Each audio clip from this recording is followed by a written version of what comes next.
Perdeu o jogo do seu time e tá a fim de assistir na íntegra? Na Zapping você tem essa opção, porque lá eles têm replay de até 7 dias corridos. Corre pra assinar. Mas falando de decepções, teve algum artista, assim, algum cantor, enfim, que você tinha uma puta expectativa, admirava e conheceu na sua época de MTV ou depois, que você se decepcionou muito, falou, puta, que cara babaca, ou que mulher sem graça, enfim. Não, claro que assim, a gente vai muito cheio de expectativa quando a gente vai conhecer um ídolo, né? Uma ídola.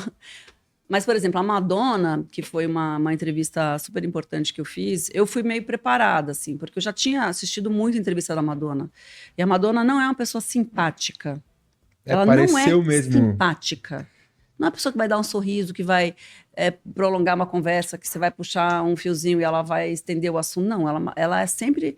ela é lacônica, ela responde o que você pergunta, ela pode ser muito direta, às vezes até um pouco grossa, como ela foi com a Marília Gabriela. Então, assim, eu sabia de tudo isso. Então, eu fui super preparada para tomar porrada até, quase, se fosse preciso. Ainda bem que não foi necessário. Mas ela... Então, assim, eu não me decepcionei com ela. Tá. Eu estava muito nervosa, obviamente, na hora eu não fico, né? Não pareceu. Mas não pareceu antes, nada. eu fiquei muito nervosa.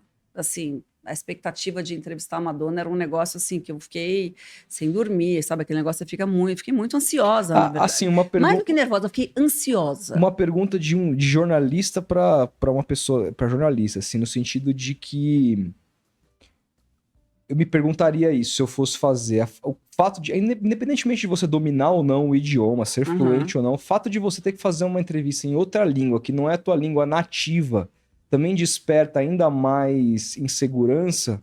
Ou isso nem passou? Não, porque eu já estava acostumada com o inglês, né? Eu nunca morei fora nem nada, mas eu tinha segurança suficiente. Tá. E, na verdade, eu fui a escolhida para ir falar com a Madonna porque eu era a pessoa que tinha mais experiência com entrevista internacional na MTV. Porque eu não era pessoa de música nessa época. Eu sempre fui a pessoa do cinema. Eu fazia as entrevistas de cinema, apresentava o Cine MTV. Eu comecei como produtora do Cine MTV. Que era muito legal. Porque antes de apresentar, eu entrei na MTV como produtora. Não sei se vocês sabem essa história. Por favor, gostaria de saber. Tá, não esquece que a gente tem que voltar para Madonna, do inglês. Mas não, eu vou contar quem eu recepcionei. Tem várias coisas penduradas aí, mas vou contar como é que eu entrei na MTV.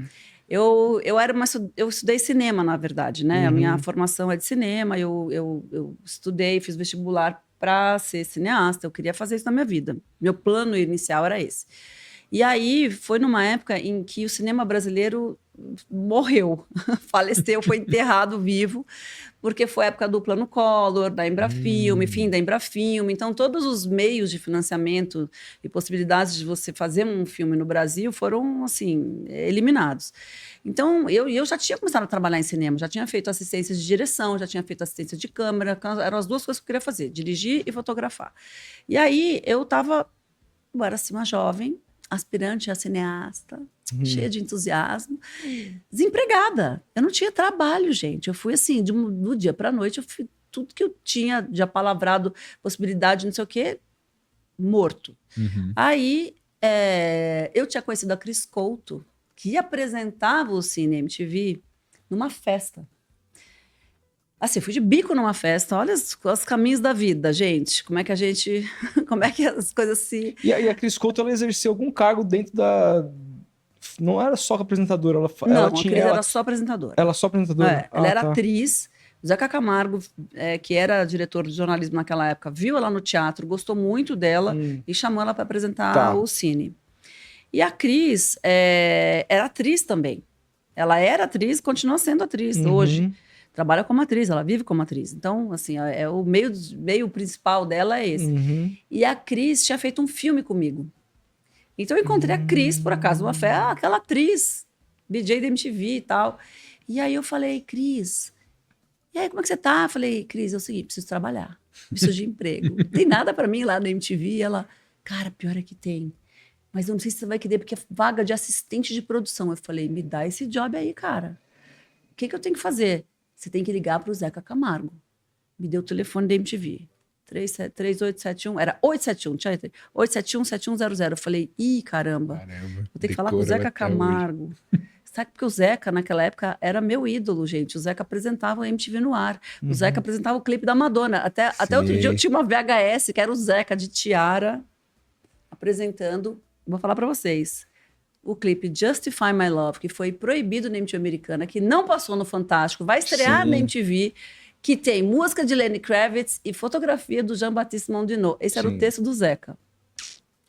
Então, eu ia ter que ligar para esse cara, que apresentava o clipe da Madonna na MTV.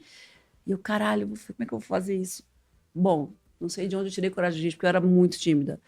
Liguei pro Zeca, fui fazer entrevista, a perna tremia. Minha perna, tudo tremia. Fiz a entrevista. Bom, vou encurtar a história, fui contratada. Mas eu era produtora do Cine. Eu trabalhava fazendo reportagem, fazendo edição, que eu não tinha a menor ideia o que fazer de edição, como fazer edição. Aprendi tudo na MTV. E fazia produção. Eu ia, tirava xerox do texto, levava para a Cris, gravava o programa com ela. Era isso que eu fazia. E aí, quando a Cris ficou grávida, ela falou, acho que você que deveria... E fizeram um teste com pessoas e tal. E ela falou, cara, você que deveria apresentar esse programa. Por quê? Porque você conhece cinema, você fala inglês, tem que falar inglês para fazer esse programa, porque tem muita coisa em inglês, parará. Acho que é você. E aí, de fato, eu fiz o teste para apresentar o Cine. E aí, ainda tem essa história, eu estava tão nervosa no dia do teste, que a gente parou na padaria, na Real ali, que não é padaria, mas tá... Todo mundo fala.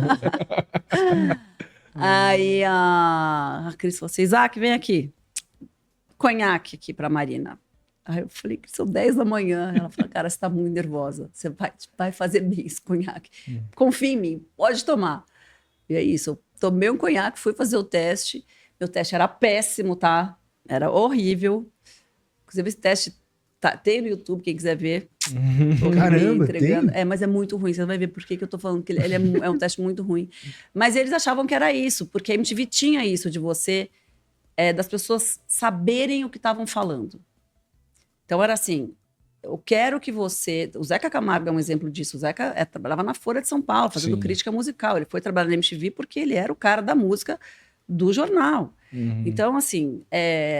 E não foi todo mundo que foi contratado dessa forma, mas, assim, quando eu estava lá, eu falava assim, cara, Marina conhece cinema, ela conhece, não sei o que, tem que ser ela. E, então, o que aconteceu? Me treinaram. E aí que eu chego na Astrid, que eu falei para vocês, que a Astrid tem uma coisa fundamental na minha vida. Que a Astrid, ela olhou para mim, viu esse potencial e falou assim, mas ela é isso, ela é muito tímida, ela não cuida da aparência, ela não sei o quê. Ela falou assim, mas a primeira coisa, vamos cuidar desse cabelo, vamos dar um corte nesse cabelo. A segunda coisa, esse óculos, botar uma lente de contato. Aí, e me botou, tipo, na fono, porque a Astrid, nesta época, era diretora do departamento de jornalismo, quando eu fiz o teste para apresentar o Cine.